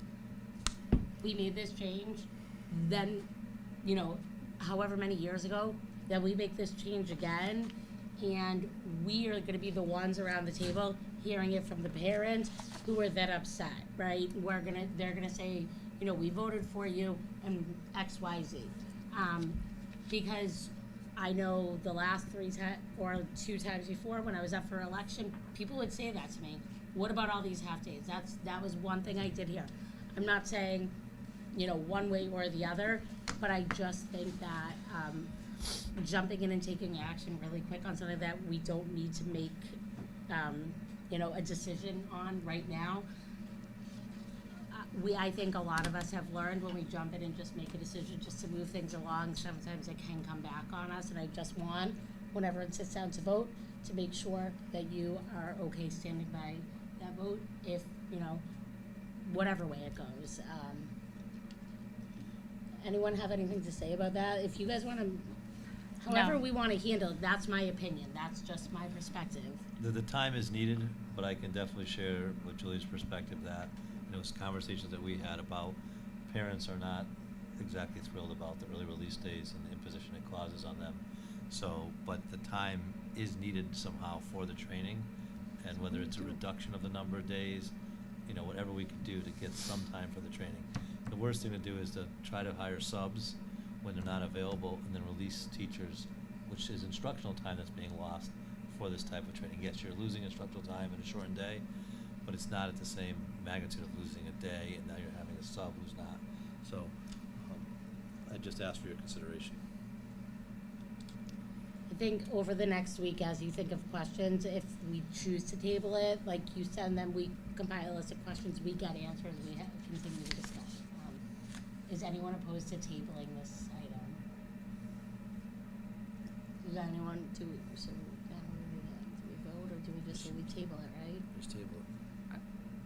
Does anyone want to take action on this evening? Peter, what are your thoughts?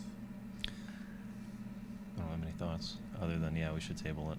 What? Yeah, we should table it. I'm just making sure we're doing it in the proper procedure.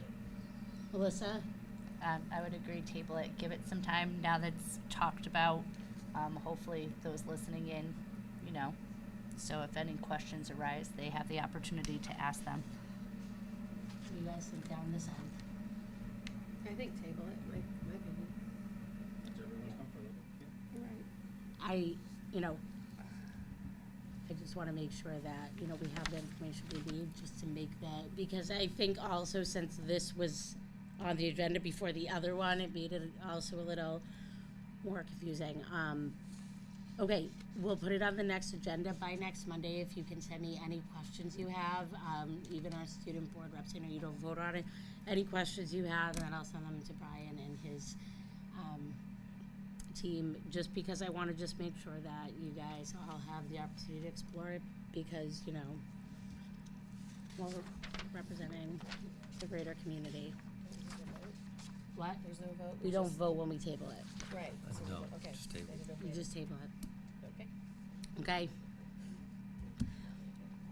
Okay. Moving on to item D, the revisions to the adopted 2024-2025 calendar.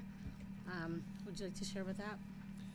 The revision to the 2025 calendar was just the additional of 2 early release days to it. That was the only change. So if you're going to table the other, then is the recommendation like to table that also, and that they both are on the next meeting? How many early release 2. days? No, total though. Would that be 13? Right, there's 3. Yeah. 13 out of 60. 40 Good math. weeks? Good math, good math.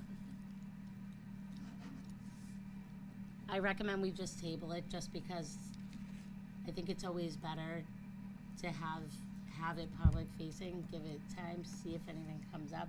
If any questions arise, you know, on your end, just make sure they come forward, because we just want to make sure we give it its due diligence. Any opposition to tabling this one? Thank you for the recommendation. Okay, moving on to item E, policy revisions, the first reading. I know there was an ad hoc committee meeting prior to this meeting. Would you like to Sure. discuss? Yes. Tracy Sisti and I met for the ad hoc committee and reviewed the policies. There is a short update of each policy in your packet that reviews each policy. We did go over the first policy, the first one, retention and disposition of records and information. All these policies are just recommendations from Shipman that are updating things based on new legislation. So the first one is just how we retain and dispose of records and information. And you're gonna have a chance on the second reading, so if there's any questions, please stop me. The purchasing agreement now aligns with what the town has, and that one was reviewed at the F&O committee meeting in detail, page by page. So if there's any questions on that. Use of district's computer systems, those there talk about AI, and those that look at that using AI on a school-based communication system is not allowed. So it talks about that, a violation of board policy. That's for 4118.5. And then the next one, 5144, student discipline. Unauthorized, again, artificial intelligence, speaking to the same. And then you look at 513183, again, artificial intelligence. Use of private technology device by students with artificial intelligence. And like as I said, as things get to Shipman that align with legislation, or new things such as artificial intelligence arrive, they then go through our policies and update them. So that's what you're seeing in front of you this evening. Enrollment in advanced courses, the next two talk about our ELL population and focus on multi-language learners. And, one is the inclusion into the advanced placement courses and curriculum, and equitable identification of gifted and talented students. We are required to identify gifted and talented students, but we're not required to provide different programming. It just, again, highlights the ELL students. So, if there's specific questions, I could do my best to answer them, but that's the kind of the abridged review of each policy. Are there any questions before the second reading? Okay, so we'll have our discussion during the second reading. Okay, F, approval of the increasing educator diversity plan at our F&O meeting. This is what we discussed because it's a mandate of the state, so we will turn it over to the superintendent. Sure, please. I'm gonna ask Denise to present our plan. Denise headed this, even though I was on the committee. But I think it's important to note for the board, this has to be approved by the board this evening, submitted to the state for approval. This was not an option, this was a requirement by the state. And it's a difficult time for this plan, being that you're in a teacher shortage, and now they're asking us how we're gonna recruit minority candidates when that candidate pool is even tighter. But that's the requirement from the state. So we looked at it through a lens of how do we look at recruiting all candidates, including minority candidates, so the time was useful. And there was some good things that really came out of it. So I'm gonna turn over to Denise, and I'll add in if need be. Okay, so Brian pretty much stole my thunder, because I was gonna Sorry, share all that Denise. with you. You That's got the whole okay. plan. That's okay. So like Brian said, this statute came out last July, and the state started issuing guidance on it probably sometime in October or November.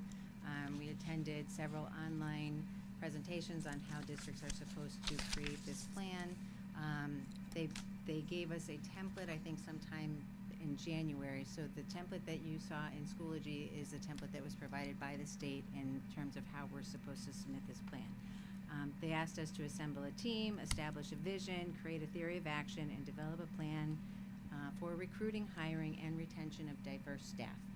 So we put together our committee. It consisted of, like Brian said, Brian, myself, Lori Jerpin, Katie Amenta, Abby Frobe, and Jean Borup, and Karen Vaquito. We met, our first meeting was really to talk about what has the state kind of put out there as a requirement for us. And as Brian mentioned, the committee's first response was, we're in a teacher shortage. There aren't enough teachers out there. All of the districts in the state of Connecticut are vying for the same candidates in the state of Connecticut for these positions. So what we thought we would do in terms of making our plan was to really focus on just increasing our educator pool of applicants and utilizing whatever resources we have to at least increase and build the candidates that are coming forward in hopes that that will bring in diverse candidates for recruiting purposes. So if you like, I'll go through the plan with you, and if you have questions, I can answer them. But initially, it talks about recruitment, so our goal was to attract and recruit diverse candidates through various outreach opportunities. This includes expanding our in-person presence at career fairs, develop marketing materials that celebrate Berlin and share the benefits of working here, develop relationships with various associations and diverse educators, and develop relationships with university educators and provide student outreach through their clubs and career centers. And this is just to get Berlin's name out there, get some name recognition for us, for possible candidates who are interested in pursuing a career in education. The second goal was to increase interest in teaching careers with the current students of Berlin. So we thought, what better place to look than within our own school district? So doing more outreach with our existing students, even starting at the middle school level, to talk about how exciting it is to be a teacher and engage some of our students to kind of pursue that as a career. We were also looking to provide growth opportunities for non-certified staff to possibly move into teaching positions. So you all know we have great paraeducators here in Berlin, and we were looking to provide some incentives for them to possibly go back and pursue a career in teaching, whether that means going back to a four-year school or finishing up a school program that they almost finished before starting here, or even helping them through the certification process. So we were looking at the possibility of creating a tuition reimbursement program for them, creating a mentorship program, working with those paras who wish to pursue certification and assisting them. And then the last goal for that, for recruiting, is to investigate opportunities for international recruitment. This was pretty interesting because it actually came to us before this mandate came to us in terms of an opportunity. So Brian and I met with an international recruiter, had a conversation. What does that look like? What is the cost? When would that be something Berlin could use for recruiting purposes here? So essentially what we found out with international recruiting is they're looking for employers to provide the fees necessary for an H-1B visa. The fees, based on the conversation we had, can range anywhere between $5,000 and $10,000. And there are rules that you have to follow. You have to have an attorney kind of walk you through that process. You have to prove there are no other local candidates qualified to do that job. So there's a lot of work involved. We put it in our plan because it is an opportunity or an option that we could use in the future if we were 4 or 5 years down the road and we're facing a teacher shortage and we can't find a language teacher, we can't find a math teacher. This may be an option we can pursue at that time. So it's part of our plan in there. Okay, so that's our recruiting piece. Anybody have any questions or want me to go over anything in there? Just because we're submitting it to the state, like it's just our plan. We're not taking action and implementing policies that support it, correct? I believe, like how was it explained during the F&O committee again? The state requires us to submit our plan. Our plan will go for review by the state's committee. And then after that, there are no state guidance on what's going to happen. So there's no checking in, there's no reporting required right now. There's none of that will happen following this plan. Right now, we have to submit the plan, and then the legislation says public school districts will follow their plan starting July 2024 and going forward. Do you think that the approval of the plan will be similar to the approval of the Right to Read Act and the Science of Reading waiver? Will it just be denied and we just don't know why? No, it won't be denied. It's not going to be scrutinized in the same manner. They're really looking for any efforts that we're doing to support this. They may offer some suggestions, but no, it's not going to be at that level. It's not. Never know. Okay. All right. So the next phase was the hiring and selection. So we really only had one goal here, and that's to hire qualified, diverse teachers across all levels of the district. And so we just looked at utilizing our current process that we do for recruiting, because we do it very well here and we only hire top quality teachers. So if we get the diverse pool in front of us and we can interview and put them through our regular process, we're going to find the candidates that are the best instructors for Berlin, and that's kind of where we came from. So some of these things that are on here are things that we're already doing. utilizing our staff, students, and community members on hiring committees, ensuring all committee members are trained on the implicit bias. Brian had mentioned that 85-minute video the state mandates, and inviting existing educators of color to participate in interview panels when appropriate. So any questions on that one? Okay, and then lastly, they wanted a plan for retention of diverse candidates or of diverse employees. So our goal is to retain the current pool of diverse educators throughout the district. So some of the thoughts on how we're going to do that, encouraging organically developed communities for diverse employees, enhancing new teacher orientation programming to ensure connectivity for diverse employees, maintaining a culture in schools where employees feel valued and connected, and establish a more comprehensive exit interview, and that would be to determine if there's a reason why folks are leaving. Any questions on any of that? So right now, it's not coming at a cost to us, correct? Right now, the only items in there that have a possible cost was the paraeducator tuition reimbursement, but that is actually something we will probably talk to you folks about through the contract negotiation process. And we had also put it on contract negotiations as a possible item because we're trying to retain our existing paraprofessionals anyway. So we had talked about increasing lots of different items with the I don't want to say too much because we're in negotiations right now, but yeah. That will come to the board Right, anyhow, and that right, will be a board absolutely. decision. So right now, by approving this, we would still have to approve the Right. other We would pieces. still have to come back to you on Yeah. any of these items if we wanted to To- put something in place and get the Right. funding for it.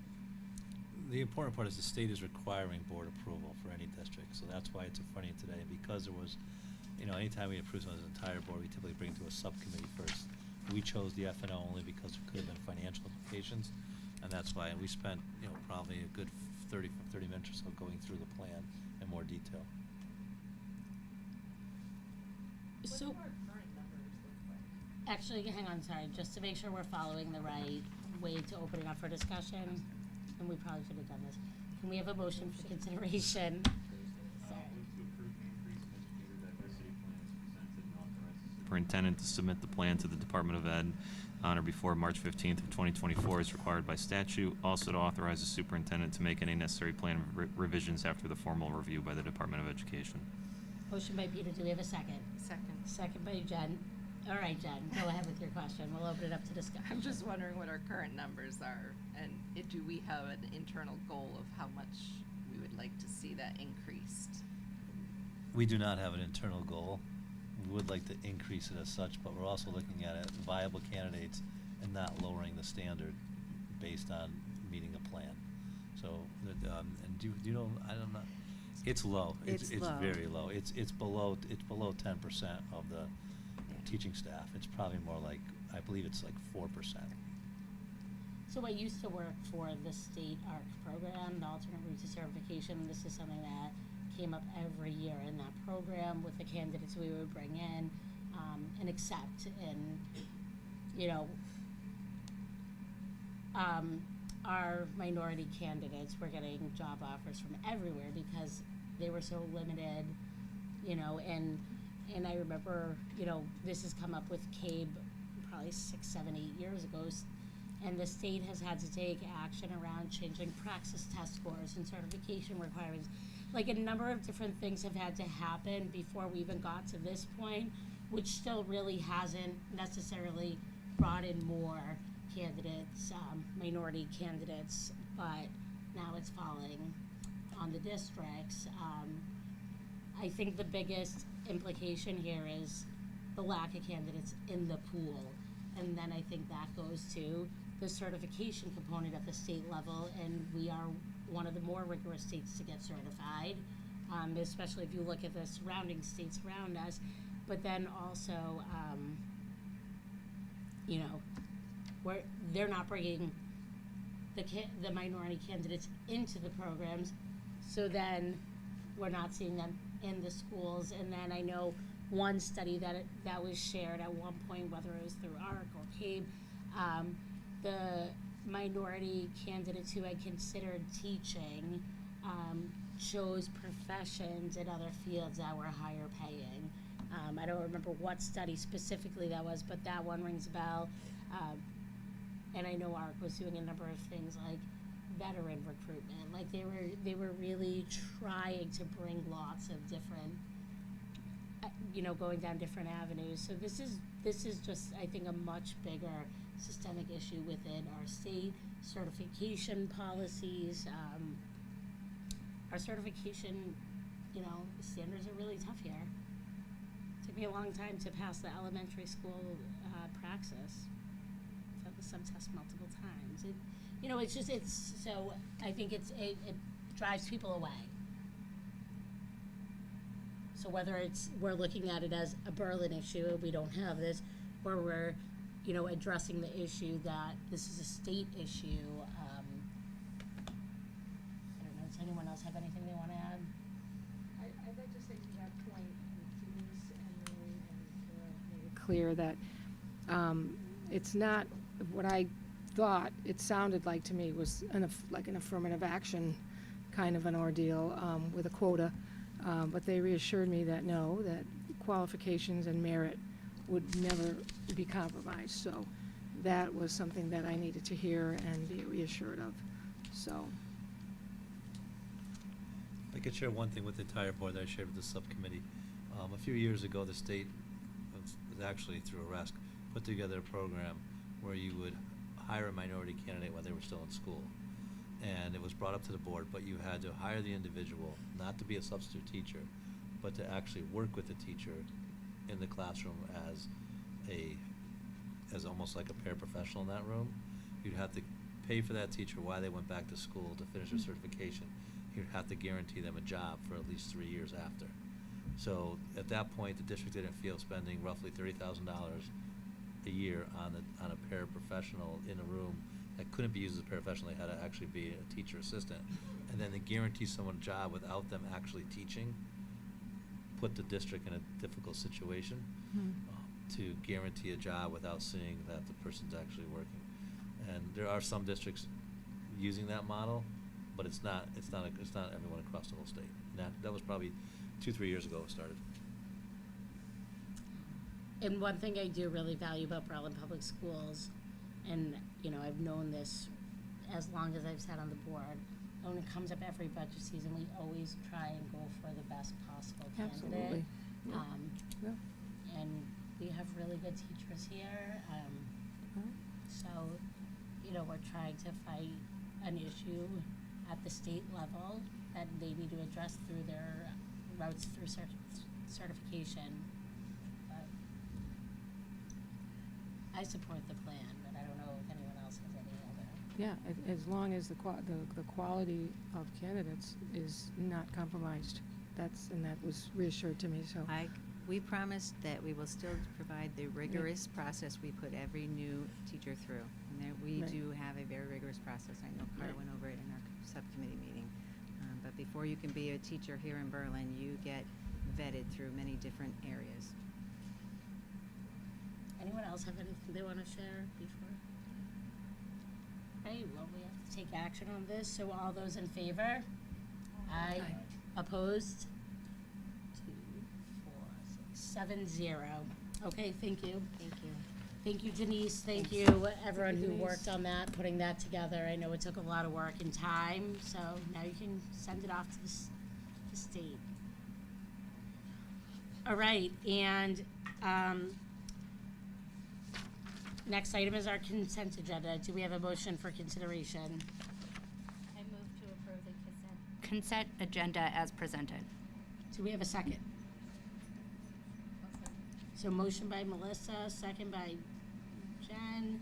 Any discussion? I just have a question about the facilities update.